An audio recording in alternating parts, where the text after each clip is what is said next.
తక్ విత్ అరవింద్ కొల్లి కార్యక్రమానికి స్వాగతం. తెలంగాణ రాష్ట్ర మంత్రివర్గ సమావేశం జరిగితే అందులో ఒక ప్రధానమైనటువంటి అంశం ఎన్డీఎస్ఏ రిపోర్ట్, మేడిగడ్డ, సుందిల్లా, అన్నారం బ్యారేజీల స్ట్రెంత్కి సంబంధించినటువంటి రిపోర్టుకి సంబంధించినటువంటి చర్చ జరిగింది. ఈ చర్చ సందర్భంగా జరిగినటువంటి అంశాలు, అదే సందర్భంలో అసలు కాళేశ్వరం యొక్క భవిష్యత్ ఏం కాబోతుంది, ఒక పక్క కాస్ట్ బెనిఫిట్ రేషియో ఆధారంగా చూస్తే కాళేశ్వరం తెలంగాణకి గుదిబండ అనేటటువంటి భావనలో ప్రభుత్వం ఉందా, మరి అలా చూస్తే మరో పక్కన కాళేశ్వరానికి ముఖ్యంగా మేడిగడ్డకి మరమ్మతులు ప్రారంభమైనవి. ఇటువంటి చర్చ నేపథ్యంలో అసలు కాళేశ్వరం యొక్క భవిష్యత్ ఏం కాబోతుంది, తెలంగాణ ప్రజలకి కాళేశ్వరం భారంగా మిగిలిపోబోతుందా, అదే సందర్భంలో ఇప్పుడున్నటువంటి డ్యాముని కొంతమేరకు మరమ్మతులు చేసి వాడుకోబోతుందా రాష్ట్ర ప్రభుత్వం అనేది కీలకంగా చర్చనీయాంశంగా ఉంది. ఇది అసలు ఇక్కడి నుంచి మొదలు పెడితే అసలు ప్రాణహిత చేవెళ్ళ ప్రాజెక్ట్ యొక్క రీడిజైనింగే తప్పు అనే వాదన నుంచి మొదలు పెడితే కాళేశ్వరం కాస్ట్ బెనిఫిట్ రేషియో దగ్గర వరకు అనేక వివాదాల చుట్టూ తిరిగినటువంటి కాళేశ్వరం డ్యాము ఇప్పుడు మరోసారి ఈ ఎన్డీఎస్ఏ రిపోర్ట్ ఆధారంగా చర్చలోకి వచ్చింది. ఫ్రీ ఫ్లో అలాగే ఉండాలి, ఫ్రీ ఫ్లో అలాగే కొనసాగాలంటే ఖచ్చితంగా దీనికి సంబంధించినటువంటి ఏదైతే ఆపరేషనల్ ఏవైతే ఉన్నాయో వాటన్నిటిని ఆపేసి ప్రస్తుతానికి ఈ సంవత్సరానికి మొత్తం 3 బ్యారేజీల మీద ఫ్రీ ఫ్లో కొనసాగించాలి అంటూ ఎన్డీఎస్ఏ రిపోర్ట్ ఇచ్చింది. దీని వ్యవహారంలో ఏం చేయబోతుంది రాష్ట్ర ప్రభుత్వం అనేటటువంటి ఆసక్తి అయితే నెలకొంది. కాళేశ్వరం యొక్క భవిష్యత్ ఏం కాబోతుంది అనేటటువంటి ఆసక్తి అయితే నెలకొంది. అయితే ఈ విషయంపై మనతో పాటు ఈరోజు చర్చలో పాల్గొంటున్నారు నయనాల గోవర్ధన్ ఉన్నారు మనతో స్టూడియోలో. నయనాల గోవర్ధన్ తెలంగాణ జలసాధన సమితి కన్వీనర్, అట్లాగే ప్రాణహిత పరిరక్షణ కోసం ఉద్యమాలు చేసినటువంటి వ్యక్తి. గోవర్ధన్ గారు స్వాగతం. అట్లాగే ప్రొఫెసర్ వినాయక్ రెడ్డి మన కాసేపట్లో జాయిన్ కాబోతున్నారు. ప్రొఫెసర్ వినాయక్ రెడ్డి విశ్రాంత అధ్యాపకులు, అలాగే సామల ముఖేష్ గారు విశ్లేషకుడు, రాజకీయ విశ్లేషకుడు, అలాగే అడ్వకేట్ కూడా. ముఖేష్ గారు స్వాగతం. ఇక రాజలింగమూర్తి గారు మరి కాసేపట్లో మనతోటి జాయిన్ కాబోతున్నారు జూమ్ ద్వారా. రాజలింగమూర్తి గారు స్వాగతం. ఇక గోవర్ధన్, ప్రాణహిత రీడిజైనింగ్ నుంచి మొదలు పెడితే ప్రతి అంశంలోనూ మీరు మొదటి నుంచి దాని యొక్క ప్రస్థానాన్ని వ్యతిరేకిస్తూ వచ్చారు. ఆ రీడిజైనింగ్ మార్పుని వ్యతిరేకించారు. మార్పుని వ్యతిరేకించిన క్రమంలో స్వయంగా ముఖ్యమంత్రి మిమ్మల్ని టార్గెట్ చేసినటువంటి వ్యాఖ్యలు, వీటన్నిటిని కూడా మేము ప్రత్యక్ష సాక్షులం. అయితే ఇప్పుడు ఎన్డీఎస్ఏ ఇచ్చినటువంటి రిపోర్టు, ఈ ఎన్డీఎస్ఏ రిపోర్ట్ ఇచ్చినటువంటి నేపథ్యంలో ఇచ్చినటువంటి ప్రాథమిక రిపోర్టు విషయంలో ఏం కాబోతోంది, కాళేశ్వరం ప్రాజెక్ట్ యొక్క భవితవ్యం ఎట్లా చూడాలి దీన్ని? చాలా క్లియర్గా ఎన్డీఎస్ఏ జాతీయ ప్రాజెక్టుల భద్రతా సంస్థ, నేషనల్ డ్యామ్ సేఫ్టీ ఏదైతే ఉందో అది చాలా స్పష్టంగా చెప్పింది. మేడిగడ్డ వరకైతే అది ఒకవేళ రిపేర్లు చేపట్టినా, రిపేర్లు పూర్తయిన తర్వాత కూడా ఆ మేడిగడ్డ బ్యారేజ్ అంత భద్రంగా ఉంటుందనేటటువంటి విశ్వాసం మాకు లేదు అనేటటువంటి విషయం కుండబద్దలు కొట్టినట్టు చెప్పింది. 7వ బ్లాక్లో 18, 19, 20, 21 దాదాపు 3 నుంచి 4 పిల్లర్లు 5.5 ఫీట్ల పైన కుంగిపోయినాయి. ఫస్ట్ 1-2 ఫీట్లు కుంగిపోతే ఓవర్ ద పీరియడ్ 1-2 నెలల్లో అది 5.5 నుంచి ఇంకా పైన కుంగిపోయింది. కాబట్టి ఆ పిల్లర్లన్నీ కూడా పూర్తిగా కూల్చి, డైమండ్ కటింగ్తో పూర్తిగా అడుగుముట్ట కూల్చి, లోపల అసలు భౌతిక స్థితి, భూమి అడుగు భాగంలో నిర్మాణ క్రమంలో కేసీఆర్ అండ్ కంపెనీ వాళ్ళ టీం ఇంజనీర్లు చేసినటువంటి ఘోరమైనటువంటి తప్పిదాలు ఏమిటి అనేది నిశితంగా పరిశీలించాల్సిన అవసరం ఉంది. ఇప్పుడు భూ సాంకేతిక విషయాలు కూడా జరగాలి అంటే దానికి ఖచ్చితంగా ఒక టైం గ్యాప్ కావాలి, టైం ల్యాప్ కూడా కావాలి. ఎగ్జాక్ట్లీ ఇప్పుడున్న పరిస్థితుల్లో అంటే మాన్సూన్ ముంచుకొచ్చేస్తోంది. మరొక పక్క గోదావరికి వరద వచ్చేటటువంటి అవకాశాలు చాలా ఎక్కువగా ఉన్నాయి. వచ్చేటటువంటి మాన్సూన్ కానీ మాన్సూన్ ఫోర్కాస్ట్ పరంగా చూస్తే ఆల్రెడీ యాక్చువల్గా మాన్సూన్ వచ్చేసింది. యా మనకి మాన్సూన్ రాలేదు, ఇంకో నెల రోజుల క్వశ్చన్ ఉంది, కాలం ఉంది అనుకుంటున్నాం. ఓకే, ఇప్పటికే మాన్సూన్ వచ్చేసింది. Yeah. అందులో ముఖ్యంగా ప్రాణహిత వద్ద గోదావరిలో ప్రాణహిత కలిసిన తర్వాత ఫ్లో పెరుగుతుంది. అంటే మొత్తం గోదావరిలో ప్రాణహిత భాగం ఎంత అంటే సుమారు 60% Pranahita contribution entire Godavari starting to ending లో అది ఒక ప్రాణహిత అంత దాని వాల్యూమ్ అంతా. కాబట్టి ఆ వరద తాకిడిని తట్టుకొని ఇప్పుడు రిపేర్ చేయడము అనేటటువంటిది అసాధ్యమైన విషయం. ఇది ఎన్డీఎస్ఏ కూడా చెప్పింది. ఇది మా దృఢమైన ఇది నా వ్యక్తిగతమైనటువంటి దృఢమైనటువంటి అభిప్రాయం. 10 ఏళ్లలో ఫ్లోని అలౌ చేయమంది అంటే దాని అర్థం ఏంటంటే మొత్తం అన్ని గేట్లు ఓపెన్ చేసి అంటే అన్ని గేట్లు ఓపెన్ చేసేసి నీళ్లు వచ్చినట్టు కిందకు సముద్రంలో వదలండి అని చెప్పేసి డ్యామ్ సేఫ్టీ వాళ్ళు చెప్పారు. సముద్రంలో కాదేమో రాజమండ్రి దగ్గర ఇంకో వేరే ఏం లేదు, పెద్ద ప్రాజెక్ట్ ఉంది కాబట్టి అంత నీళ్ళని ఆపేటటువంటి శక్తి ఏ ప్రాజెక్టుకు లేదు. పోలవరానికి లేదు, పోలవరం కంప్లీట్ కాలే, ఇంకేది లేదు. అయితే ఇక్కడ ప్రధానంగా గమనించాల్సిన అంశం ఏంటంటే అందరి మధ్యలో వస్తున్నటువంటి ప్రశ్న, దానికి సంబంధించి మనం మాట్లాడుకోవాలి. పోలవరం ఏదైతే రాజమండ్రిలో దగ్గర ఉన్నటువంటి కాటన్ బ్యారేజ్, ఈ రెండింటికి వదిలేస్తే ఈ పైన ఉన్నటువంటి ప్రాజెక్టులకి ప్రధానమైనటువంటి అడ్డంకి అంటే పెద్ద ప్రాజెక్టుగా ఉన్నటువంటి కాళేశ్వరం విషయంలో కాళేశ్వరం ఏం కాబోతుంది, కాళేశ్వరం భవిష్యత్తు ఏంటి, ఎట్లా ఉండబోతుంది? కాళేశ్వరం భవిష్యత్తు అనేటటువంటిది ఈరోజు రాష్ట్ర ప్రభుత్వం నిన్న మంత్రివర్గం కూర్చొని కొన్ని ముఖ్యమైనటువంటి విషయాలు చర్చించారు. ఇది మన గాబియన్ రాక్ వాల్ నిర్మించాలి. ఈ మొత్తం వర్షాకాలం అయిపోయిన తర్వాత కంప్లీట్ ఫ్లో తగ్గిపోయిన తర్వాత, అంటే వర్షాకాలం అయిపోవడము కంప్లీట్ ఫ్లో తగ్గిపోవడం అంటే డిసెంబర్ నవంబర్ వరకు వెళ్ళడం. అయితే ఇక్కడ రాక్ వాల్ గాబియన్ వాల్ నిర్మించడం కూడా తప్పు.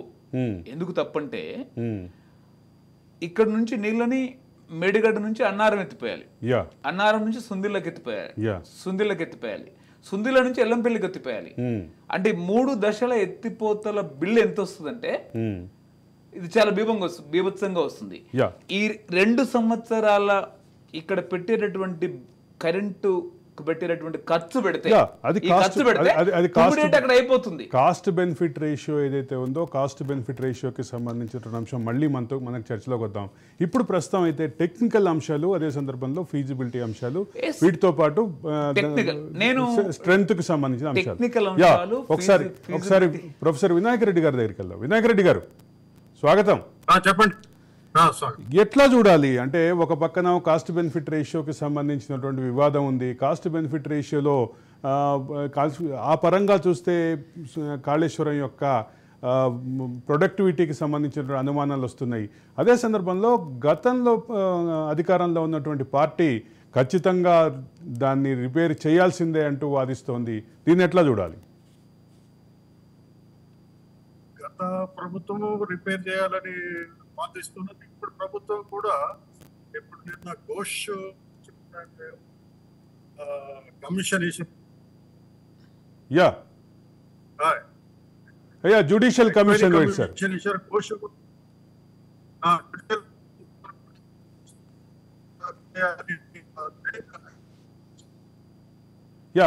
వినాయక్ రెడ్డి గారు మీ వాయిస్ కట్ అవుతా ఉంది. మీరు ప్రయాణంలో ఉన్నట్టున్నారు, మా స్టూడియోకి వస్తున్నట్టున్నారు. మళ్ళీ I will come back to you please. Rajalinga Murthy గారు ఉన్నారు మనతోటి. రాజలింగమూర్తి భూపాలపల్లి జిల్లాకి సంబంధించినటువంటి ఉద్యమకారుడు, మేడిగడ్డకి అత్యంత సమీపంలో ఉండేటటువంటి వ్యక్తి. రాజలింగమూర్తి గారు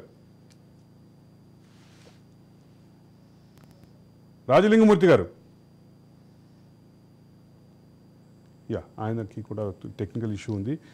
ఇక మనం మళ్ళీ మొదటికి వద్దాం. ఒక పక్క టెక్నికల్ ఇష్యూస్ ఉన్నాయి, మరొక పక్క డ్యామ్ స్ట్రెంగ్త్కి సంబంధించిన అంశం ఉంది.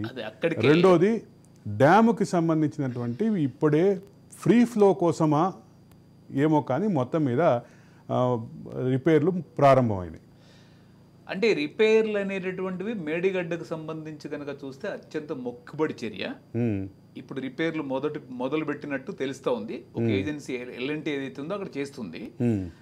అంటే మేము రిపేర్లు చేసాము, మా బాధ్యత అయిపోయింది, ఆ భారీ వరద వచ్చేసింది, మళ్ళీ కొట్టుకుపోయాయి అని చెప్పేటటువంటి ఒక కథ చెప్పబోతున్నారు రేపు.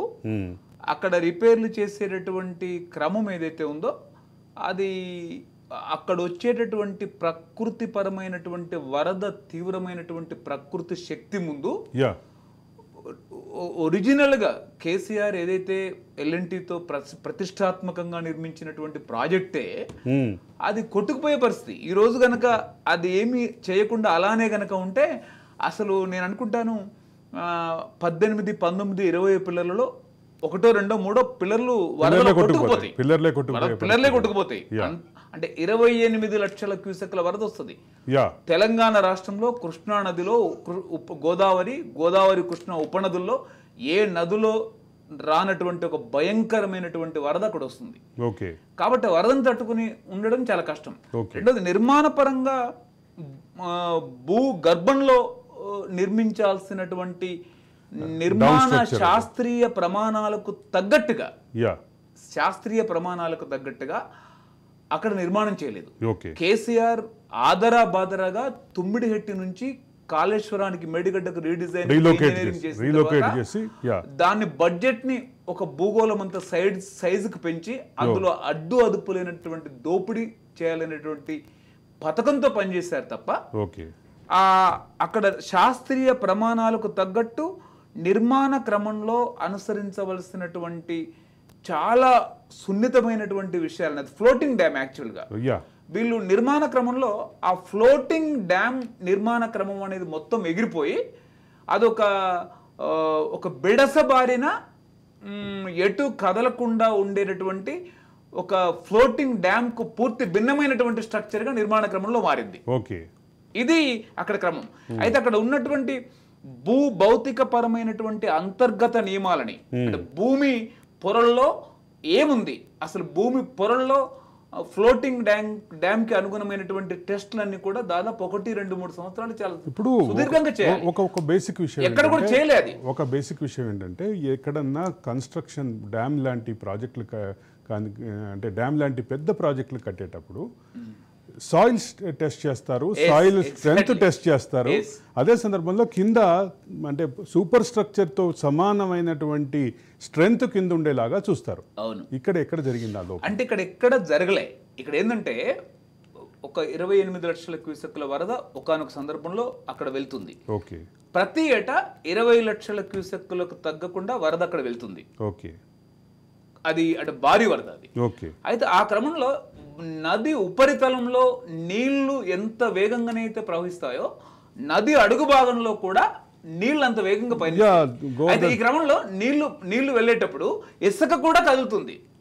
ఇసుక కూడా కదిలేటటువంటి క్రమంలో వీళ్ళు నిర్మాణ క్రమం ఏదైతే ఉందో ఆ కింద ఉన్నటువంటి బేస్ ని సరిగ్గా చూడక, భూమి పొరల్లో ఉండేటటువంటి పొరల్ని ఖచ్చితంగా అంచనా వేయక, ఆ నిర్మాణ క్రమానికి అనుగుణమైనటువంటి ఇంజనీరింగ్ పద్ధతుల్ని అవలంబించకుండా వీళ్ళు అనుకున్న పద్ధతి, చేపట్టిన పద్ధతి ఒకటి, ఏ రకమైనటువంటి ఆ పరిశీలించాల్సినటువంటి ఏజెన్సీలకు కూడా తగిన సమయం ఇవ్వకుండా, ఆ డిజైనింగ్ ఏజెన్సీలకు కూడా ఏది కేంద్ర విభాగంగా ఉన్నటువంటి తెలంగాణలో ప్రతిష్టాత్మకమైనటువంటి డిజైనింగ్ ఏజెన్సీ కూడా తగినంత టైం ఇవ్వకుండా ఆదరాబాదరాగా రాష్ట్ర ఖజానాని దోచుకోవాలి, అక్కడ ఒక డ్యామ్ కట్టాలి అనేది జరిగింది తప్ప. దానికి సంబంధించినటువంటి అంశాలు మనం అనేక సందర్భాల్లో మాట్లాడుకుంటాం. కానీ ఇక్కడ ప్రధానంగా సగటు జీవి మనసులో వస్తున్నటువంటి ప్రశ్న ఏంటంటే మేడిగడ్డ రిపేరు సాధ్యమవుతుందా కాదా? మొదటి ప్రశ్న. మేడిగడ్డతో పాటు మిగతా 2 బ్యారేజ్లు ఏవైతున్నాయో వాటికి స్ట్రెంగ్త్కి సంబంధించినటువంటి అంశాల మీద వస్తున్నట్టు డౌట్. ఈ మూడింటిని కలిపి ఎట్లా చూడాలి? మేడిగడ్డకు సంబంధించినటువంటి రిపేర్ అసాధ్యం. ఒకవేళ 18, 19, 20, 21 పిల్లర్లు ఇప్పుడు ఏవైతే కుంగిపోయాయో 7వ బ్లాక్ లో, మిగతా 8 బ్లాకుల్లో ఉన్నటువంటి 86 పిల్లర్లు ఒకవేళ ఇది ఇప్పుడు ఈ రోజు ఐరన్ వేసో లేకపోతే ఇనుప పట్టీలు వేసో మిగతా వేసో లేదా అక్కడ సిమెంట్ పూసో ఏదో చేసినప్పుడు కూడా ఈ వరద కాలాన్ని తట్టుకోవడం చాలా కష్టం. ఈ వర్షాకాలాన్ని ఒకటి. నెంబర్ 2 దానికి ఇంకొక రాజకీయపరమైనటువంటి చర్చ ఉంది. నెంబర్ 2 ఇంకో కాపర్ డ్యామ్ కట్టి ఒక సర్క్యులర్ హాఫ్ సర్కిల్లో ఉండే కాపర్ డ్యామ్ కట్టి ఆ 3-4 పిల్లర్లకి వరద తగలకుండా అంతవరకు మీరు కాపర్ డ్యామ్ పరిస్థితి ఈ రోజు కాదు మాట్లాడుకోవాల్సింది. డిసెంబర్ వరకు కాపర్ డ్యామ్ ఉంటుందా లేదా దాని పరిస్థితి ఏందో మీరు చూడాల్సి ఉంటుంది. ఓకే, అసలు కాపర్ డ్యామ్ ఉంటుందా, తుడిచిపెట్టుకుపోతుందా, ఏమవుతుంది, అది ఎంత మేరకు ఈ వరద బీభత్సానికి ధ్వంసం అవుతుంది అనేటటువంటిది. అంటే ప్రకృతి శక్తి ముందు మనిషి నిర్మించినటువంటి కృత్రిమ పరమైనటువంటి అడ్డుగోడలు ఆగడం అనేది చాలా కష్టం. అంటే ఎంతో ప్రతిష్టాత్మకంగా ఈరోజు నాగార్జున సాగర్ ఏం కాలే, శ్రీరామ్ సాగర్ ఏం కాలే, శ్రీశైలం ఏం కాలే, జూరాల ఏం కాలే, దేశవ్యాప్తంగా ఉన్నటువంటి బాక్రానంగల్ ఏం కాలే. మరి కట్టిన 4 సంవత్సరాలకే కాళేశ్వరం మేడిగడ్డ ఎందుకు కూలిపోయింది అంటే నిర్మాణపరమైనటువంటి శాస్త్రీయపరమైనటువంటి భూ భౌతిక అంతర్గత నియమాలకు అనుకూలంగా భూ సాంకేతికతకు అనుగుణంగా ఏ రకమైనటువంటి పరిశోధనలు చేయకుండా ఆగమేఘాల మీద నేను ఒకే ఒక రోజు మేడిగడ్డ అన్నారం కాళేశ్వరంలో నేను 1,80,000 క్యూబిక్ మీటర్ల కాంక్రీట్ వేశామని చెప్పేసి మన బాహుబలి నీటిపారుదల శాఖ మంత్రి హరీష్ రావు గారు, కేసీఆర్ గారు ఘనంగా ప్రకటించారు. ఇదే బీజేపీ ఇది గొప్ప ప్రాజెక్ట్ అని చెప్పేసి ఓహో అని చెప్పేసి పోడారు. ఇదే వీళ్లకు భారీ ఎత్తున మెగా కృష్ణారెడ్డి మెగా 1,186 కోట్లలో దీనికి సంబంధించినటువంటి అవినీతి ఆరోపణల మీద మనం చాలాసార్లు మాట్లాడాం. కానీ ఇక్కడ మనం ఈరోజు కాన్సన్ట్రేషన్ అంతా ఏంటంటే మనం ఈరోజు సబ్జెక్ట్ ఏంటంటే ఒక పక్క ఎన్డీఎస్ఏ ఇచ్చినటువంటి రిపోర్టు, ఎన్డీఎస్ఏ ఇచ్చినటువంటి రిపోర్ట్లో మేడిగడ్డ విషయంలో ఇప్పట్లో ఈ ఫ్లో ఉన్నప్పుడు ఫ్రీ ఫ్లో వదలాల్సిందే అని చెప్పింది. పైన ఉన్న 2 బ్యారేజ్లకు కూడా ఫ్రీ ఫ్లో వదలాల్సిందే అని క్లియర్గా చెప్పింది. ఈ మొత్తం ఫ్రీ ఫ్లోకి సంబంధించినటువంటి అంశం కోసమే రిపేర్లు ప్రారంభమైనయా?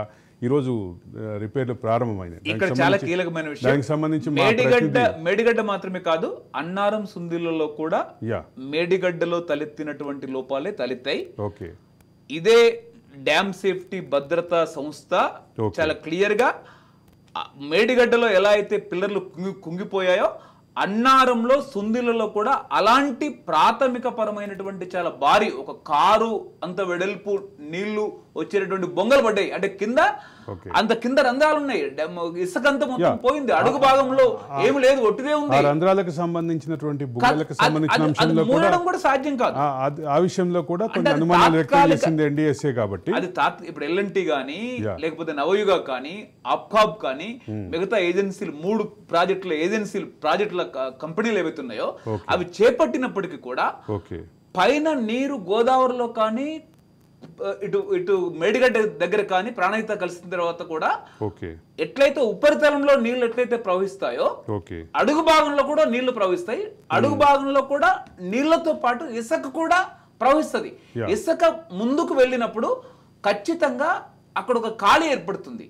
ఈ ఖాళీ ఏర్పడినటువంటి ప్రాంతంలో అన్నారంలో మళ్లీ సమస్యలు తలెత్తవచ్చు, సుందీలలో ఖచ్చితంగా సమస్యలు తలెత్తుతాయి. ఈ 3 ప్రాజెక్టులు దాదాపు ఫర్ ఎవర్ డేంజర్ జోన్లో ఉంటాయి. ఇవన్నీ కూడా ఫర్ ఎవర్ తెలంగాణకు ఒక భారంగా గుదిబండగా ఉంటాయి.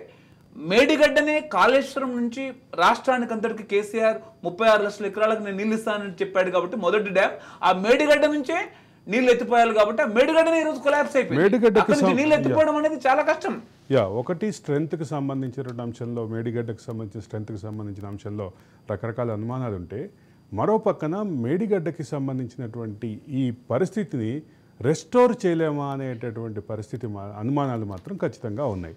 దీనికి ఏమని సమాధానం చెప్తారు? అంటే రెస్టోర్ చేయడం కూడా మేడిగడ్డ వద్ద ఈ 3-4 పిల్లలను ఈ డిసెంబర్-నవంబర్ మాసంలో పూర్తిగా కూల్చి ఎందుకు జరిగింది అని లోపాలు కనుక్కొని ఎన్డీఎస్ఏ మిగతా సంస్థలు కనుక్కొని నిర్మించినప్పటికీ కూడా మిగతా 86 పిల్లర్లలో మిగతా 8 బ్లాక్లలో ఎక్కడైనా ఏ పిల్లర్ అయినా ఏ పియర్ అయినా ఎప్పుడైనా అడుగు భాగంలో అంటే నీటి ప్రవాహం క్రమంలో లేదా చాలా అడుగు భాగంలో తలెత్తినటువంటి మార్పుల రీత్యా అది ఫ్లోటింగ్ డ్యామ్ కు భిన్నంగా ఒక రిజిడిటీ డ్యామ్. ఇందాకటి నుంచి మీరు వాడుతున్నటువంటి పదంలో ఫ్లోటింగ్ డ్యామ్ అనేటటువంటి పదం బాగా వస్తుంది. ఫ్లోటింగ్ డ్యామ్ అంటే ఏంటంటే నీటి పైభాగంలో, భూమి పైభాగంలో ఒక తేలియాడే నిర్మాణం, ఒక తేలియాడే నిర్మాణంగా నిర్మించాలని చెప్పేసి నిర్ణయించారు.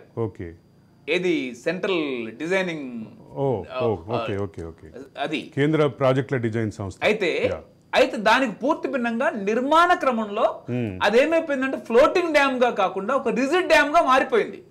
అంటే నిర్మాణ క్రమంలో అంత ఓపికగా, అంత ప్రశాంతంగా ఆ ఇంజనీరింగ్ ప్రమాణాలని, ఆ నిర్మాణ క్రమంలో చేయాల్సినటువంటి పద్ధతుల్ని, ఐరన్ కానీ లేదా సిమెంట్ మిగతా వాటన్నిటిని చేసేటువంటి క్రమంలో ఎక్కడికక్కడ చాలా క్రమ పద్ధతిలో చేయాల్సిన అవసరం ఉంది. ఎలాంటి గ్యాప్స్ రాకుండా కూడా చూడాల్సిన అవసరం ఉంది. మనతో పాటు సామల ముఖేష్ జాయిన్ అయ్యారు. ముఖేష్ గారు స్వాగతం. ముఖేష్ గారు, ఒక పక్కన ఎన్డిఎస్ఏ ఇచ్చినటువంటి రిపోర్టు కాళేశ్వరం యొక్క ఎగ్జిస్టెన్స్ మీద, స్ట్రెంగ్త్ మీద రకరకాల అనుమానాలు కలగజేస్తుంటే, మరోపక్క ఈరోజు దానికి సంబంధించిన మేడిగడ్డకు సంబంధించినటువంటి ప్రాథమిక రిపేర్లు ప్రారంభించినట్టుగా మనకు వార్తలు వస్తున్నాయి. దీన్ని ఎట్లా చూడాలి? దీనికి సంబంధించినటువంటి కాళేశ్వరం యొక్క భవిష్యత్తు ఏమవుతుందంటారు? సార్, ముఖ్యంగా మాట్లాడుకుంటే మనం ఏ ప్రభుత్వం ఉన్నప్పటికీ అది ప్రజాధనం కాబట్టి ఖచ్చితంగా దానికి సంబంధించినటువంటి సంస్థ ఏదైతే ఉంటుందో దానికి బాధ్యత వహించాల్సినటువంటి అవసరం ఉంటుంది. ఆల్రెడీ ఎలాంటి ఒప్పుకున్నప్పటికీ కాళేశ్వరాన్ని ప్రజలకు ఏ విధంగా ఉపయోగపడుతుంది అనేది పక్కన పెట్టి రాజకీయాలకు ఎక్కువ వాడుకోవడం జరిగింది. నేను అనుకుంటాను కాళేశ్వరం ప్రాజెక్ట్ ఒక్కటి మాత్రమే ప్రభుత్వాన్ని చేంజ్ చేయగలిగింది. కాళేశ్వరం ప్రాజెక్ట్ లో ఉన్నటువంటి ఆ మేడిగడ్డ ఏదైతే కుంగిందో దాని ద్వారానే ప్రజలకు వ్యతిరేకత వచ్చింది, ప్రభుత్వాన్ని మార్చేయగలిగింది. కానీ సాంకేతికంగా చూసుకుంటే ఖచ్చితంగా ఆ యొక్క ప్రాజెక్టు నిర్మాణం ఏ సంస్థ అయితే చేపట్టిందో దానికి సంబంధించి ఎటువంటి బ్రేకేజెస్ ఉన్నా ఆ సంస్థ చేయాల్సినటువంటి అవసరం ఉంది. కానీ ప్రజాధనం ఎక్కడైతే దుర్వినియోగం అయిందో ఆ దుర్వినియోగం చేసినటువంటి సంస్థ ఒక కాలయాపన జరిగినటువంటి పరిస్థితులు మనం గమనించాం. ఇప్పుడు మీరు ముఖేష్ గారు ఒక విషయం గమనించాలి. ప్రాజెక్టుకి సంబంధించినటువంటి నిర్మాణం పూర్తయ్యి మేము హ్యాండ్ ఓవర్ చేసిన తర్వాత మాకు బాధ్యత లేదు అంటూ ఎల్ఎన్టీ తప్పించుకోవడానికి కొంత ప్రయత్నం చేసింది. అలా ఉండదండి. టెక్నికల్ గా మనం చూసుకున్నట్టయితే వాళ్ళ కాంట్రాక్ట్ ప్రకారం 1 సంవత్సరం 2 సంవత్సరాల మెయింటెనెన్స్ చేయాల్సినటువంటి బాధ్యత కూడా 2 సంవత్సరాలు కాదు సార్, 6 సంవత్సరాలు అయింది. 6 సంవత్సరాలు అయింది ప్రాజెక్ట్ ప్రారంభం. 5 సంవత్సరాలు అయింది. 2019లో అదే మేడిగడ్డ బ్యారేజ్ మీద 3 ముఖ్యమంత్రులు కలిసి దిగినటువంటి గ్రూప్ ఫోటో కూడా ఉంది. 3 ముఖ్యమంత్రులు కలిసి ప్రారంభించినటువంటి పరిస్థితి ఉంది. తర్వాత వాస్తవంగా ఏంటంటే ఎల్ఎన్టీ సంస్థ ఏదైతే ఉందో అదే ఒప్పుకోవడం జరిగింది. నేనే నిర్మాణం చేస్తాను, నేనే దానికి సంబంధించినటువంటి పనులు చేస్తానని చెప్పి ప్రభుత్వం యొక్క ఒత్తిడే కావచ్చు, ఆ ఎల్ఎన్టీ సంస్థ యొక్క దాని లెగసీని కాపాడుకోవడానికే కావచ్చు ఒక ఒత్తిడి అనేది జరిగింది. దాని ద్వారా అది ఒప్పుకున్నది. కానీ ఇక్కడ ఏం జరిగింది అంటే ఒక కాలయాపన అయితే జరుగుతున్నది, ఒక ప్రజలకు మాత్రం వీలైనంత నష్టం జరిగింది అని చెప్పి నేను చెప్పదలుచుకున్నాను. I got your point. మొత్తం మీద 2 రాజకీయ పార్టీలు కూడా అధికారంలో గతంలో ఉన్నటువంటి పార్టీ కానీ ఇప్పుడున్నటువంటి పార్టీ కానీ రాజకీయ ప్రయోజనాలకు వాడుకునే క్రమంలో ప్రజలకు పెద్ద ఎత్తున నష్టం చేస్తున్నారు అనేది మీ conclusion. Am I right?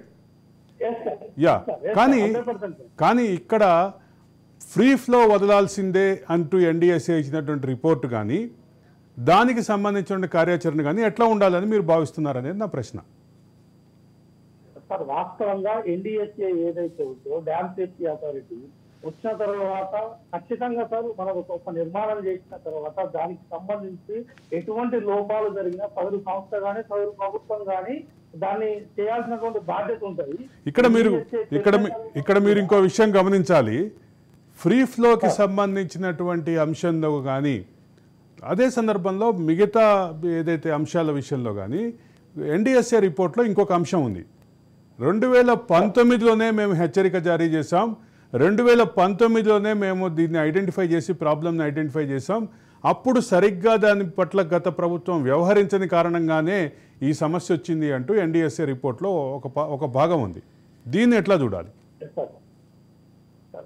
Report వచ్చినటువంటి మాట వాస్తవమే. ఒక తప్పిదం జరిగింది. తప్పిదం జరిగిన తర్వాత మనం ఇక్కడ ప్రజల దృష్టికోణంలో ఆలోచిస్తే ప్రజల యొక్క ధనం ఏదైతే ఉందో దాని దుర్వినియోగం కాకుండా చూడాలి. ఏదైతే ప్రభుత్వం ఖర్చు పెట్టిందో ఏ విధంగా ప్రజలకు ఉపయోగపడుతుందో అనే అంశాన్ని చూడాలి తప్ప ఒకసారి జ్యుడిషియల్ కమిషన్ చేసిన తర్వాత దాని తర్వాత ఎక్స్పర్ట్ కమిటీ అని వేసిన తర్వాత ఈ కమిటీల పేరు మీద కమిషన్ పేరు మీద కార్యయాపన జరగడం కాకుండా రేపు అతి త్వరలో మనకు ఎర్లీ మాన్సూన్ అని చెప్పి చెప్తా ఉన్నారు. రేపు వర్షాలు వచ్చిన తర్వాత దాని పరిస్థితి ఏంటి అనేది ఒక అగమ్య గోచరంగా ఉంది. దానికోసమే ఫ్రీ ఫ్లో ఎలో చేయండి, ఎక్కడ ఆపొద్దు అని చెప్పేసి ఇప్పటికే ఎన్డీఎస్ఏ కూడా సజెస్ట్ చేసినటువంటి పరిస్థితి. I'll come back to Govardhan. I'll come back to Govardhan. ఒకటే అంటే ఫ్రీ ఫ్లో అంటే వరద నీళ్ళని పూర్తిగా గేట్లు తెరిచేసి సముద్రానికి వదిలిపెట్టడము అనేది ఫ్రీ ఫ్లో. అంటే నీళ్ళని నిల్వ చేయొద్దు అని చెప్పేసి జాతీయ ప్రాజెక్టుల సంస్థ అది ఎప్పుడో చెప్పేసింది.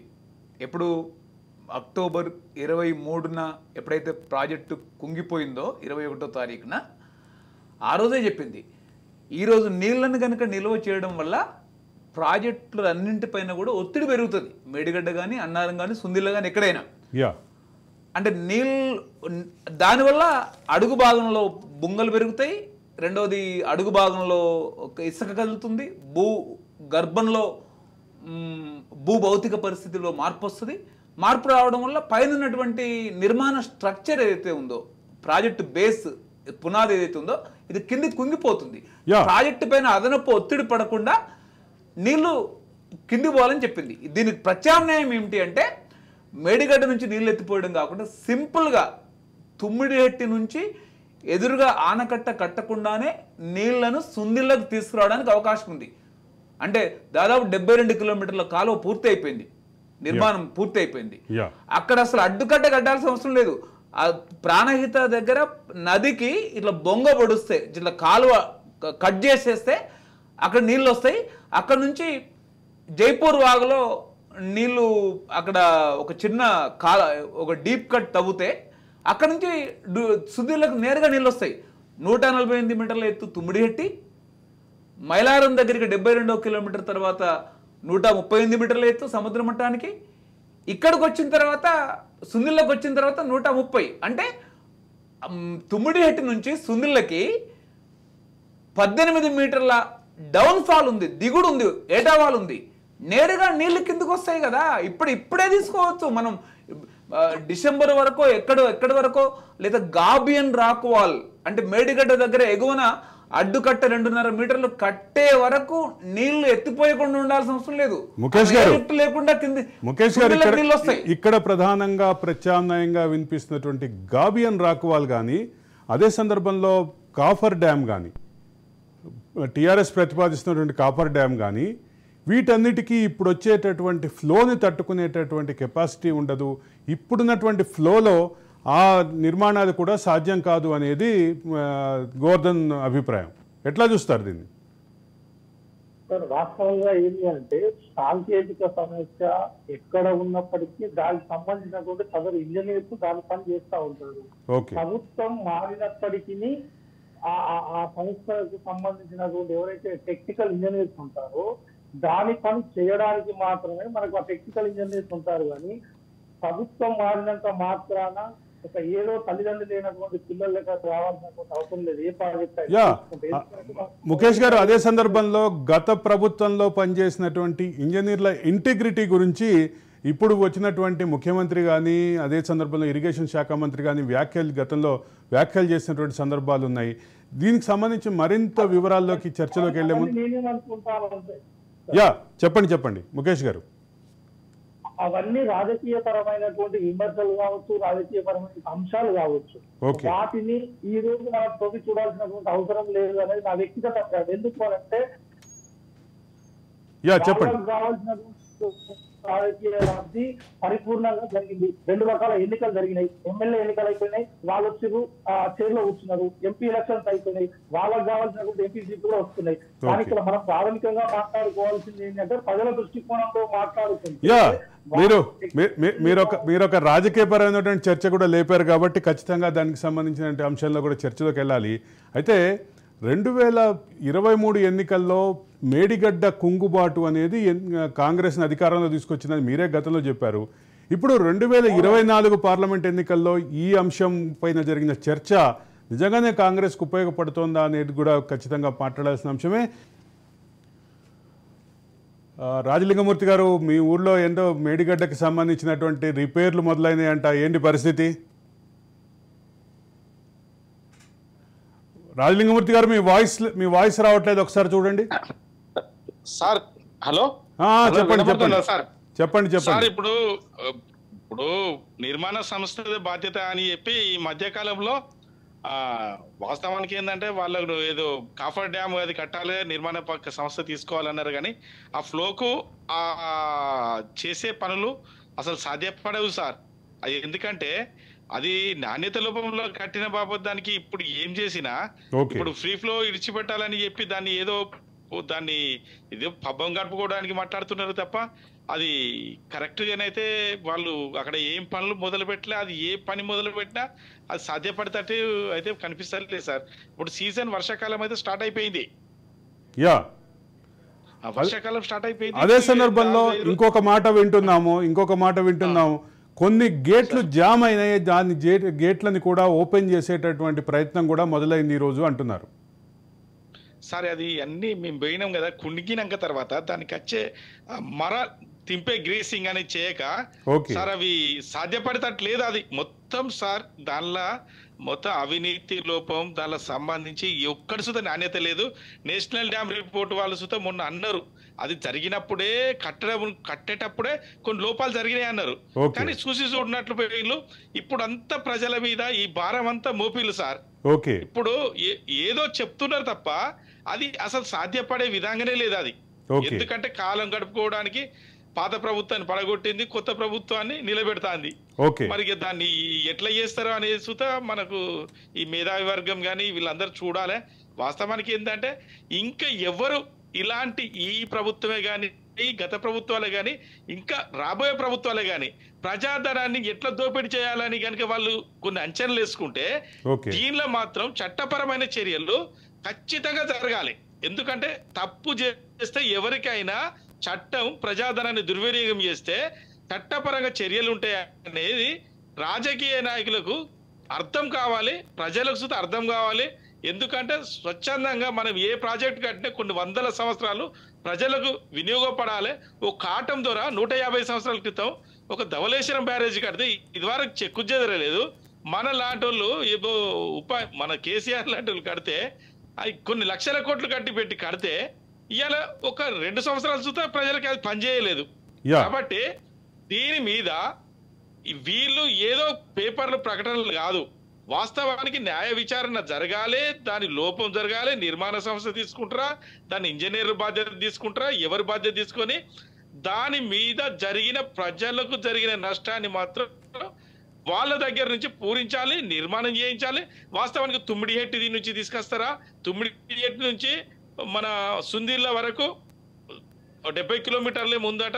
వాస్తవానికి ఏంటంటే చాలా మంది అంటున్నారు దాన్ని ఫ్లోల సుత రెడీ ఉన్నది. ఇప్పుడు ఇక్కడ ఇన్ని వేల కోట్లు పెట్టి దీన్ని రికవర్ చేయాలి, దానికి పని మొదలు పెట్టాలి. ఎందుకంటే తెలంగాణలో నీళ్ళ కోసం చాలా ఇబ్బందులు జరుగుతున్నాయి ఖరీఫ్ సీజన్ లో సుత. తెలంగాణ ఉద్యమం జరిగిందే ఇదే ఫ్లాగ్షిప్ డైలాగ్ తోటి, నీళ్లు నిధులు నియామకాలు అనేటటువంటి అంశం చుట్టే తెలంగాణ ఉద్యమం జరిగింది. దానికి మీలాంటి వాళ్ళందరూ సాక్షులే. కానీ ఇక్కడ నీళ్లకి సంబంధించినటువంటి ప్రాజెక్టు కడితే దాంట్లో నిర్మాణ లోపాలు, నిర్వహణ లోపాలు బయటపడి ఇప్పుడు ఈ ప్రశ్నకి ఎవరు సమాధానం చెప్తారనేటటువంటి పరిస్థితి వచ్చింది. దీన్ని ఎట్లా చూడాలి? మీ ఉద్యమం సార్ ఇప్పుడు దీనికి సంబంధించింది ఒక హైకోర్టు సుప్రీంకోర్టు జడ్జి గారిని దీనికి న్యాయ విచారణకు పంపిల్లు. 100% అయినది ఎవరి ద్వారా జరిగిందో వాళ్ళ మీద చేయాలి. ఇప్పుడు మేము సుతా భూపాలపల్లి జూనియర్ ఫస్ట్ క్లాస్ అంటే జ్యుడిషియల్ మేజిస్ట్రేట్ ఫస్ట్ క్లాస్ లో మేము వేసినాం. ఆయన డిస్మిస్ చేసిండు మా కేసును. మేము జయశంకర్ జిల్లా సెక్షన్ జడ్జిలా ఈ రివిజన్ పిటిషన్ వేసినాం. మాకు 200 సిఆర్పిసి సెక్షన్ కింద ఒక కేసు ప్రైవేట్ కేసు వేస్తే డిస్మిస్ చేసే అర్హత ఒక జడ్జి గారికి లేదు. 201 ప్రకారం ఆయన ఏం చేయాలి, విచారణకు పోలీసు వాళ్ళకు పంపాలి. విచారణకు పంపకుండా డిస్మిస్ చేసిండు. మేము రివిజన్కి ఎత్తే రేపు 22వ తారీఖు 5వ నెల 2024 రోజు రేపు 11 గంటలకు 12 గంటలకు జిల్లా కోర్టులో నేను వేసిన రివిజన్ పిటిషన్ బేచికి వస్తుంది సార్. దాని మీద 100% నిర్మాణ సంస్థది, మెగా కృష్ణారెడ్డి కాంట్రాక్టర్ది, కేసీఆర్ మీద వీళ్ళ మీద నేను ఎఫ్ఐఆర్ అయ్యేంత వరకు ఊకుండేది లేదు. దీన్ని సక్రమంగా ఇప్పుడున్న ప్రభుత్వం సూత విచారణ జరిపించి ఏదో నిర్మాణ సంస్థ ఎల్ఎన్టీకి మంచి పేరు ఉన్నదని ఇడిచిపెట్టినా కానీ మేము ఊకుండాం ప్రజలను సూత. ఎందుకంటే ఇలాంటి ప్రాజెక్టులు కట్టడం వలన ఇంకా వీళ్ళు సుతా ఇదే రకంగా ప్రాజెక్టులు కడతారు ఇడిచిపెడితే. వీళ్ళకి కరెక్ట్ శిక్ష పడితే భవిష్యత్ తరాలకు సుతా వీళ్ళు కాంగ్రెస్ గవర్నమెంట్ సుతా మంచి ప్రాజెక్టులు కట్టడానికి వాళ్ళ సుతా ప్లానింగ్ ఉంటది. ఇప్పుడు దీన్ని ఇడిచిపెడితే వాళ్ళు సుతా అట్లే చేస్తారు. కాబట్టి భవిష్యత్ తరాలు రాజలింగమూర్తి గారు మా ప్రతినిధి సతీష్ మనతోటి మాట్లాడటానికి ఫోన్ లైన్ లో ఉన్నారు. సతీష్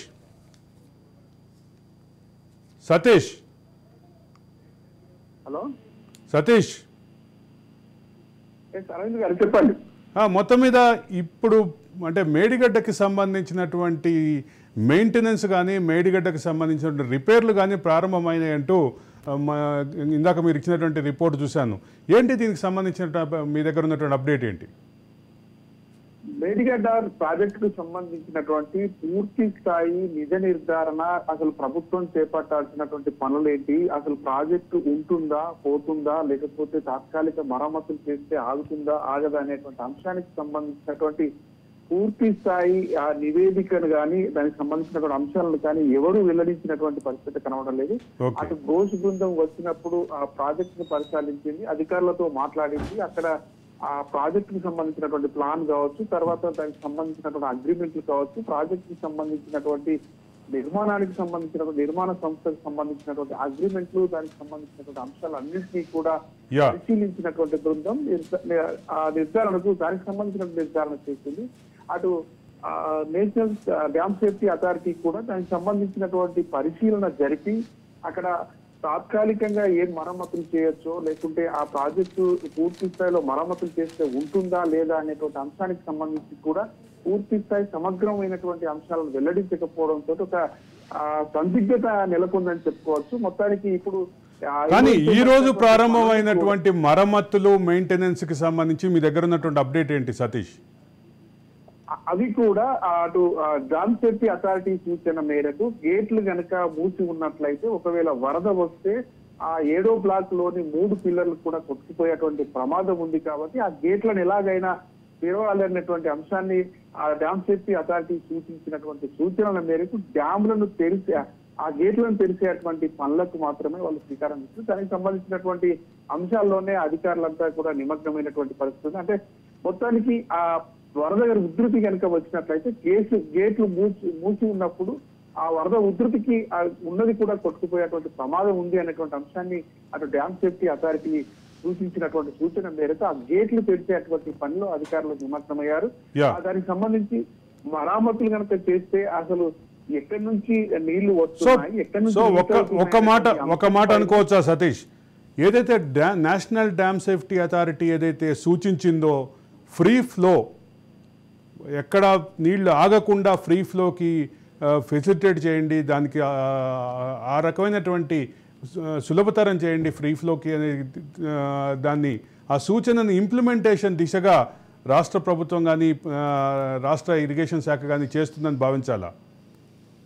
అదే మొత్తానికి డ్యామ్ సేఫ్టీ అథారిటీ సూచించినటువంటి సూచనల మేరకు మీరు అన్నట్టుగా గేట్లు కనుక మూసి ఉంటే వరద ఉధృతి కనుక పెరిగినట్లయితే ఆ పిల్లర్స్ అన్ని 7వ బ్లాక్ లోని 2019 దానికి సంబంధించినటువంటి పిల్లర్లు కొట్టుకుపోయేటువంటి ప్రమాదం ఉంది. దాంతో అటు డ్యామ్ పైన కూడా ఎక్కువ నష్టం జరిగేటువంటి ప్రమాదం ఉంది. కాబట్టి ఆ వచ్చేటువంటి వరద ఉధృతి దానిపైన పడకుండా ఉండేలా చర్యలు చేపట్టాలనేటువంటి అంశాన్ని సూచించినటువంటి సూచనల మేరకు ఆ చర్యలనే చేపడుతున్నారు తప్ప ఆ పూర్తి స్థాయిలో ఇటు ప్రభుత్వం అటు గడిచినటువంటి ప్రభుత్వం మీద పోయినటువంటి ప్రభుత్వం ఈ ప్రభుత్వం మీద ఒకరిపైన ఒకరు నిందలేసుకోవడం, ఆ తర్వాత దానికి సంబంధించినటువంటి పూర్తి స్థాయిలో దాని సమస్య పరిష్కారానికి సంబంధించినటువంటి మార్గం అన్వేషణ పక్కకు పెట్టి రాజకీయాలు చేస్తున్నారనేటువంటి అంశం అయితే స్పష్టంగా కనబడుతుందని చర్చ సాగుతుంది.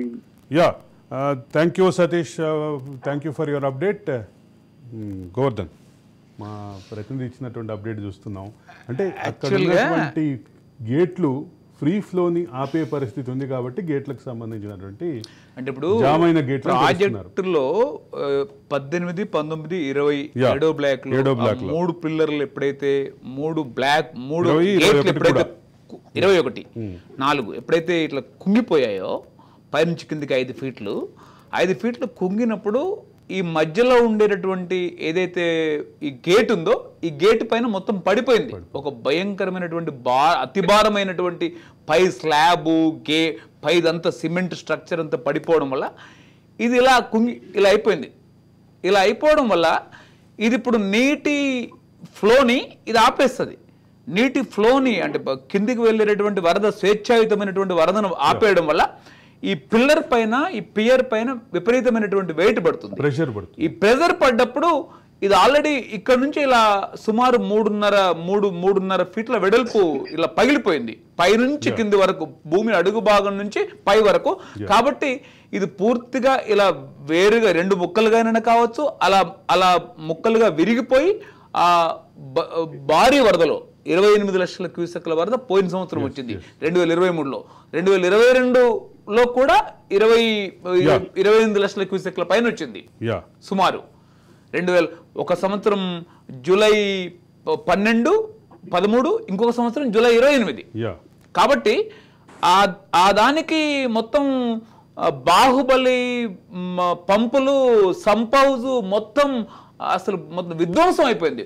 14 మోటార్లలో 7 మోటార్లు మొత్తం విధ్వంసం, తునాతునగా ముక్కలైపోయినాయి వీళ్ళు బాహుబలి అని చెప్పుకుని ఏదైతే ఉందో. కాబట్టి ఇప్పుడు ఈరోజు అక్కడ కాపర్ డ్యామ్ కడుతున్నారు. నాకు గుర్తున్నంత వరకు అది మహాలక్ష్మి పంప్ హౌస్ లో జరిగింది.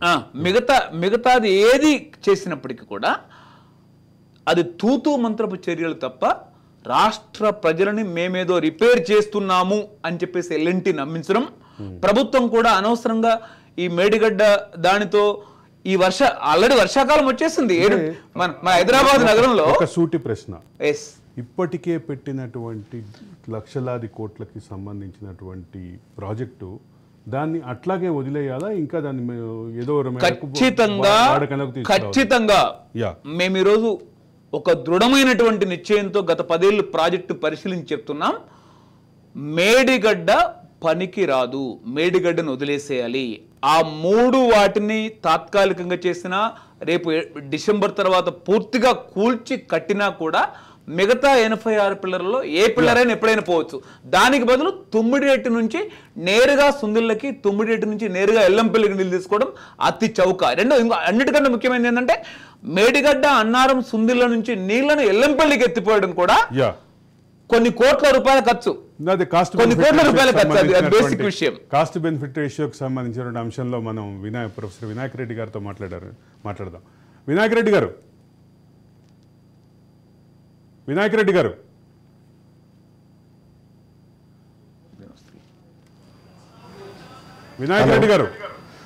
వాయిస్ రావట్లేదు. వినాయక్ రెడ్డి గారు ఇప్పుడు వస్తోంది వాయిస్. హలో వినాయక్ రెడ్డి గారు, నా మాట వినిపిస్తుందా?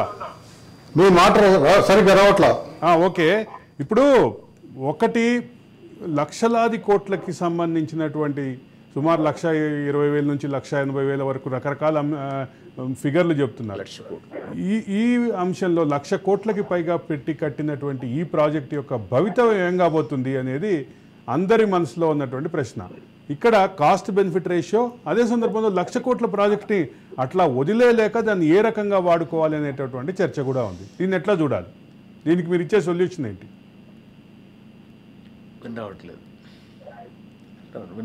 వినాయక్ రెడ్డి గారు, నా మాట వినిపిస్తుందా? మీకు సరిగా వాయిస్ రావట్లేదు. ఓకే, అదేదో టెక్నికల్ ఇష్యూ, మా వాళ్ళు దాని మీద వర్క్ చేస్తారు. అయితే ఇక్కడ మన ఇష్టాలతో 1,00,000 కోట్లు ఖర్చు చేసాం, 97,000 కోట్లు ఖర్చు చేసాం, కాబట్టి అక్కడ నుంచి ఖచ్చితంగా నీళ్లు తీసుకురావాల్సిందే అనేటటువంటి దృక్పథము గత ప్రభుత్వానికున్నా, ఈ ప్రభుత్వానికున్నా, రేపు ఇంకో ప్రభుత్వం వచ్చినప్పుడు కూడా అదొక అర్ధరహితమైంది. అదొక మూఢ విశ్వాసం. అంటే మనం అది శాస్త్రీయ ప్రమాణాలకి, శాస్త్రీయ సూత్రాలకి విరుద్ధంగా ఒక నీటి తీవ్రమైనటువంటి ప్రవాహాన్ని వినియోగించుకోవడం కొరకు కట్టినటువంటి సందర్భంలో అది ఒకవేళ పూర్తి స్థాయిలో విఫలమైతే దాన్ని ఖచ్చితంగా వదిలేయాల్సిందే. దాన్ని మీరు ఎన్నిసార్లు రిపేర్ చేసినా ఆ రిపేర్లకు పెట్టేటటువంటి 100 కోట్లు 1000 కోట్లు మరొకసారి నీటి పాలు సముద్రం పాలు కనుక అవుతే దానికి ప్రత్యామ్నాయమైనటువంటి తుమ్మిడి ఎట్టి అద్భుతమైంది. ఇటీవల వెదిర శ్రీరామ్ కూడా మాట్లాడుతూ ఇక్కడ నుంచి నీళ్ళని మేడిగడ్డ, అన్నారం, సుందిల్లా, అల్లంపల్లికి ఎత్తిపోవడం ఒక భయంకరమైంది. ఆ విద్యుత్ వినాశనం రాష్ట్రానికి ఆ ఎత్తిపోతా నేరుగా తుమ్మిడిహట్టి నుంచి, నాకు గుర్తున్నంత వరకు తుమ్మిడిహట్టి నుంచి సుందిల్లాకి నేరుగా వస్తే వాటర్. వెదిర శ్రీరామే క్లారిటీ ఇచ్చినట్టున్నారు. కేంద్ర జలశక్తి శాఖ అడ్వైజర్ గా ఉన్నటువంటి వెదిర శ్రీరామే మన ప్రాణహితలో నీటికి అవైలబిలిటీ లేదు అని అంటే సెంట్రల్ వాటర్ కమిషన్ ఎప్పుడూ చెప్పలేదు అంటూ ఆయనే క్లారిటీ ఇచ్చినటువంటి పరిస్థితి కూడా ఉంది. ఇక వెదిర శ్రీరామ్కి సంబంధించినటువంటి క్లారిటీ అంశం వచ్చింది కాబట్టి వెదిర శ్రీరామ్ కూడా ఇప్పుడు తుమ్మిడిహట్టి వైపే మొగ్గు చూపుతున్నటువంటి పరిస్థితి ఆయన అనేక సందర్భాల్లో అనేక ఇంటర్వ్యూల్లో చెప్పినటువంటి పరిస్థితి. అయితే ఇక్కడ ఒక పక్క కాస్ట్ బెనిఫిట్ రేషియో అనేటటువంటి చర్చ వస్తుంది. కాస్ట్ బెనిఫిట్ రేషియోకి సంబంధించినటువంటి చర్చలో మనం ఒకసారి ముఖేష్ గారి దగ్గరికి వెళ్దాం. ముఖేష్ గారు, మళ్ళీ టెక్నికల్ ప్రాబ్లం ఏదో వచ్చింది. అంటే కాస్ట్ బెనిఫిట్ రేషియోలో కూడా సింపుల్గా అసలు యాక్చువల్గా కేసీఆర్ డిజైన్ చేసినటువంటి తుమ్మిడిహట్టి నుంచి, ప్రాణహిత నుంచి మేడిగడ్డ, అన్నారంకు రీడిజైనింగ్ పేరిట చేసేటటువంటి క్రమం ఏదైతే ఉందో ఇది కాస్ట్ బెనిఫిట్ రేషియోకి పెట్టిన ఖర్చు వచ్చేటటువంటి ప్రయోజనం రీత్యా ఇది పనికి మాలినది అని చెప్పేసి మేము నిర్వహణ ఖర్చు దానికి మీద వచ్చేటువంటి అవుట్పుట్ మధ్య అంతరం చాలా ఉంది, పనికి మాలింది అని చెప్పేసి మొదటి నుంచి 10 సంవత్సరాల నుంచి చెప్తున్నారు ఇంజనీర్లు. హనుమంతరావు గారు, అనేక మంది విశ్లేషకులు చాలా మంది చెప్తున్నారు. రెండవది ఇంకో కీలకమైన విషయం, కాగ్ రిపోర్ట్ కూడా ₹1 ఖర్చు పెడితే దీంట్లో మనకు 52 పైసలు వస్తాయని చెప్పింది. ఇంకో ఓవర్ ద పీరియడ్ ప్రాజెక్ట్ మొత్తం పూర్తి స్వరూపంగా మారితే ₹1 ఖర్చు పెడితే ఇది మరింత ఇంకా కిందికి పడిపోతుంది.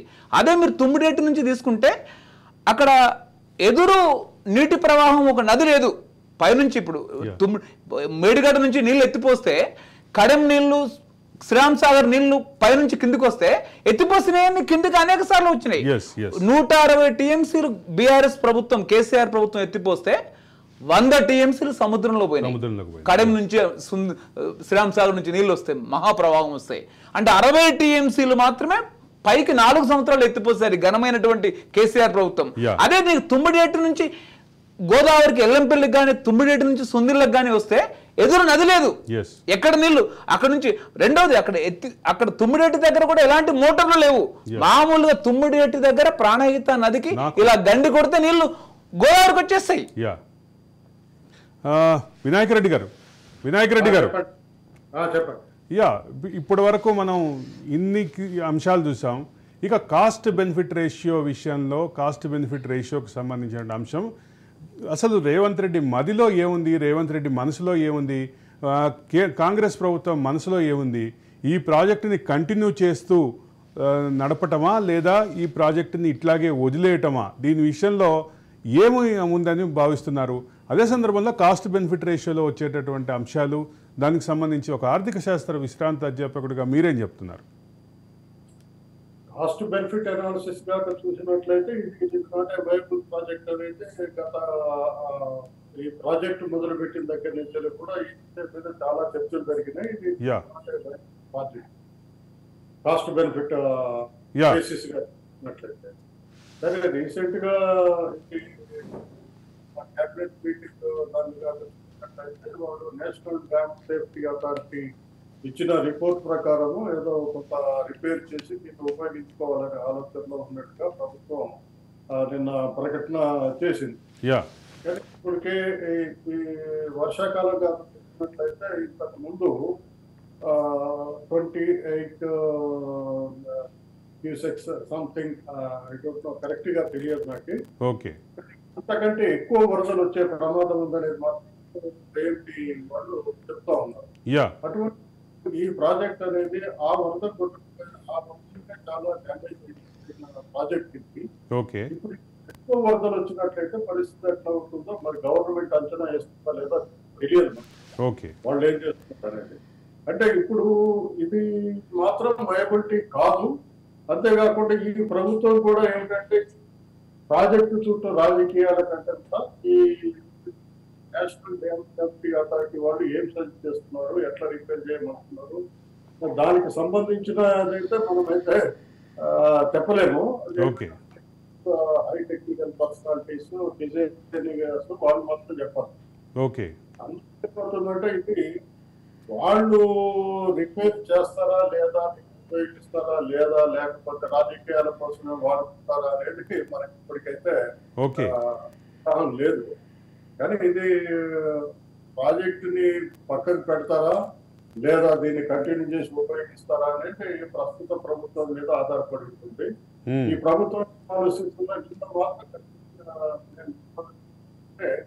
వీళ్ళు ఏదో కొద్దిగా రిపేర్ చేసి దాన్ని ఉపయోగించుకోవాలి, వాళ్ళు కాంట్రాక్టర్స్ ఎవరైతే వాళ్ళ ద్వారా చేయించాలనేది నిన్న క్యాబినెట్ మీటింగ్ తర్వాత వాళ్ళు బ్రీఫ్ చేశారు. మీరు కూడా చూస్తే పేపర్లలో కూడా వచ్చింది. ఓకే, ఇక్కడ మరొక అంశం ప్రధానంగా చర్చకు వస్తుంది ఏంటంటే ఈ ప్రాజెక్ట్ని ఇట్లా వదిలేయటమా, దీన్ని మరమ్మతులు చేసి కొనసాగించటమా? దీన్ని మరమ్మతులు చేసి కొనసాగించాలా లేదా అనేది ఒక విషయం చేస్తాను. దీన్ని మొదలు పెట్టినప్పుడు కేసీఆర్ ఏమన్నాడు, నా ప్రతి కష్ట కొట్టు మెదడుని రంగరించి దీన్ని రూపొందించిన అన్నాడు. ఇది మొన్న డ్యామేజ్ అయిన తర్వాత కూడా ఒక విలేకరులు అడిగినప్పుడు ఏంటంటే అసలు నాకు డిగ్రీ లేదంటే నేనేం చెప్తాను, మేము మా ఆకాంక్షలు మేము ఎట్లా ఉండాలి, మాకు ఎంత నీళ్ళు కావాలని చెప్తాం తప్ప దాని డిజైన్ నాకు సంబంధం లేదని చెప్పాడు. ఇప్పుడు కూడా ఏంటంటే సెంట్రల్ డిజైనింగ్ ఆర్గనైజేషన్ కానీ స్టేట్ డిజైనింగ్ ఆర్గనైజేషన్ కానీ వాళ్ళు పూర్తి స్థాయిలో దీన్ని పరిశీలించి వాళ్ళు ఇచ్చే సలహా మీద ఆధార చేయాలి తప్ప వీళ్ళు ఈ బయట మాట్లాడే వాళ్ళు కానీ లేకపోతే సాంకేతిక పరిజ్ఞానం లేకుండా కూడా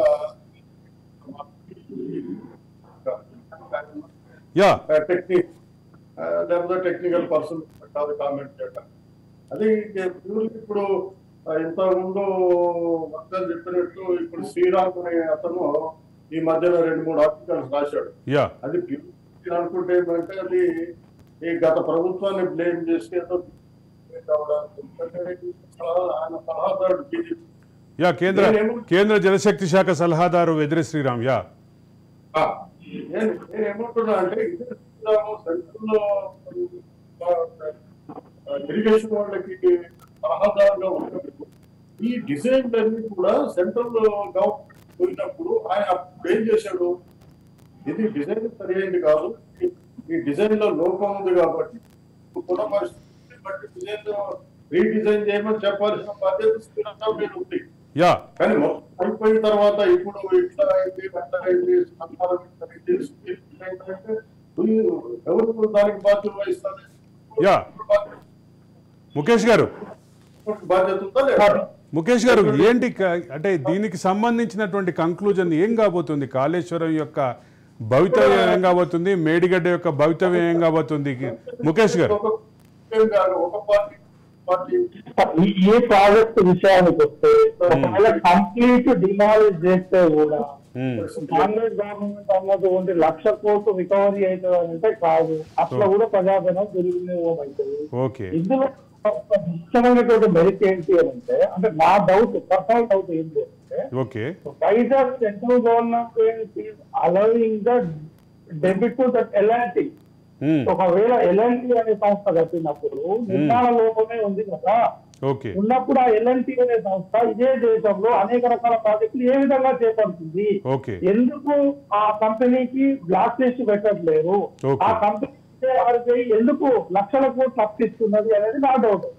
ఎందుకంటే కేంద్ర ప్రభుత్వ నిధులు కూడా వస్తాయి, రాష్ట్ర ప్రభుత్వ నిధులు వేస్ట్ అవుతాయి, ఇక్కడ ప్రజల ప్రయోజనాలు దుర్వినియోగం అవుతున్నది, వాళ్ళు అప్పులు తీసుకుంటున్నారు, వాళ్ళు లాభాలు పొందుతున్నారు. ఇక్కడ ఆ పార్టీల యొక్క ప్రయోజనాలు ప్రజల యొక్క ప్రయోజనాలు పక్కకు పెడితే ఈ సంస్థతో గడిచినటువంటి ప్రభుత్వం కావచ్చు, ఈ యొక్క ప్రభుత్వం కావచ్చు, కేంద్రంలో ఉన్నటువంటి ప్రభుత్వం కావచ్చు, ఈ యొక్క కంపెనీకి లాలూచి పడి ఇంకా ప్రాజెక్టు అప్పచెప్పడం ఏంది? ఈ యొక్క ప్రాజెక్టు విషయంలో కూడా ఇంత ఉదాసీనత పాటించడం ఏంది? లేకపోతే దాన్ని అసలు దేశంలో ఎక్కడైనా ఎటువంటి ప్రాజెక్ట్ చేయకుండా చేయొచ్చు కదా, కేంద్రంలో వేరే ప్రభుత్వమే ఉంది కదా, ఇక్కడ ఇప్పుడు కాంగ్రెస్ ప్రభుత్వమే ఉంది కదా. గతంలో బీఆర్ఎస్ పార్టీకి ఒకవేళ వాళ్ళకి ఏమైనా ఫేవర్ చేస్తే కనుక వాళ్ళు ఇచ్చేదే అనుకుందాం. ఆర్బీఐ ఎందుకు క్రెడిట్ ఇచ్చింది? క్రెడిట్ ఇస్తే ఈ యొక్క డబ్బులు అన్ని ఈ టెక్నికల్ ఇష్యూస్ కానీ ఇంకో రకమైనటువంటి ఇష్యూస్ మాట్లాడుతున్నాం. కానీ ఇంకొక గత 15 రోజులు వెళ్ళిందంటే వర్షాకాలం వస్తుంది. మనం ఎండాకాలంలోనే ఆ ఫ్లో నుంచి మనం తట్టుకోలేకపోతున్నాం. అంటే వర్షాకాలం వచ్చిన తర్వాత పరిస్థితి ఏంటి? ఒకవేళ కాళేశ్వరం అనేది తెలంగాణకు ఆల్టర్నేట్ కానప్పుడు మరి దానికి ప్రత్యామ్నాయం ఏంటి? ఆ ప్రత్యామ్నాయం ఇప్పుడు వచ్చినటువంటి కాంగ్రెస్ ప్రభుత్వం చూపిస్తారా? ఆల్రెడీ వచ్చి 6 నెలలు అవుతుంది. అది 2 కమిటీలు వేసింది, ఒక జ్యుడిషియల్ కమిషన్ వేసింది, తర్వాత ఎక్స్పర్ట్ కమిటీ అని వేసింది. చూస్తూనే ఒక 6 నెలలు గడిచిపోయింది. తర్వాత ఇంకొక 6 నెలల్లో ఏమైనా ఆల్టర్నేట్ చూస్తుందా? లేదు ఇంకో 4 సంవత్సరాల తర్వాత కొత్త ప్రభుత్వం వస్తే మళ్ళీ వాళ్ళు తీసుకొచ్చినటువంటి ఆల్టర్నేట్ మీద కూడా ఇప్పుడున్నటువంటి ప్రతిపక్షాలు రాద్ధాంతం చేసి వీళ్ళు పాలక పక్షంగా అవుతారా? ఇట్లా కాలం గడుస్తూ వెళ్ళిపోయినప్పుడు ప్రజల యొక్క నిధులు కానీ ప్రజల యొక్క సమస్యలు కానీ ఏ విధంగా సొల్యూషన్ ఉంటుంది? ఎందుకు అంటే ఆంధ్రలో ఉన్నటువంటి మీ పాయింట్ ముఖేష్ గారు మీరు చెప్పిన పాయింట్ అర్థమైంది. తెలంగాణ రాష్ట్ర ఆర్థిక పరిస్థితి ఒక పక్కనుంటే తెలంగాణ రాష్ట్ర ఏర్పాటు కాగానే మొదలైనటువంటి కాళేశ్వరం ప్రాజెక్టు 2019లో పూర్తయితే ఇవాల్టి వరకు దానికి సంబంధించినటువంటి అనేక వివాదాలు చుట్టుముడుతున్నాయి. వివాదాలని పక్కన పెడితే వివాదాలతో పాటు టెక్నికల్గా కూడా అది ఈరోజు దానికి సంబంధించిన ఎగ్జిస్టెన్స్ ప్రశ్నార్థకమైంది. మేడిగడ్డ ఇందాక ముఖేష్ గారు చెప్పినట్లుగా మేడిగడ్డ నిజంగానే కాంగ్రెస్ని అధికారంలోకి తీసుకొస్తే ఈరోజు 2024 పార్లమెంట్ ఎన్నికల్లో మేడిగడ్డ పైన కాంగ్రెస్ ప్రభుత్వం తీసుకున్నటువంటి చర్యలు ఏ రకమైనటువంటి ఫలితాలను ఇవ్వబోతున్నాయి అనేది మరికొన్ని రోజుల్లో మరొక 10 రోజుల్లో బయటకు వచ్చేటువంటి విషయం. కానీ ఇక్కడ ఒక ప్రధానమైన అంశం ఏంటంటే టెక్నికల్గా సమస్యలు ఉన్నాయి, కాస్ట్ బెనిఫిట్ రేషియో మీద సమస్యలు ఉన్నాయి. ఈ అన్నిటినీ కలిపి ఆలోచించి రాష్ట్ర ప్రభుత్వం ఏ నిర్ణయం తీసుకోబోతుంది అనేది ఖచ్చితంగా సర్వత్రా ఆసక్తిదాయకమే. మనతో పాటు ఈరోజు డిబేట్లో పాల్గొన్నటువంటి నయనాల గోవర్ధన్ గారికి, ప్రొఫెసర్ వినాయక రెడ్డి గారికి, అట్లాగే ముఖేష్ గారికి, అడ్వకేట్ ముఖేష్ గారికి, రాజలింగమూర్తి గారికి అందరికీ ధన్యవాదాలు. ఇక మనకు గ్రౌండ్ నుంచి అప్డేట్ ఇచ్చినటువంటి మా ప్రతినిధి సతీష్కి కూడా ధన్యవాదాలు. ఇది ఈరోజు the talk with Aravind Kolli. Stay tune to Raj news.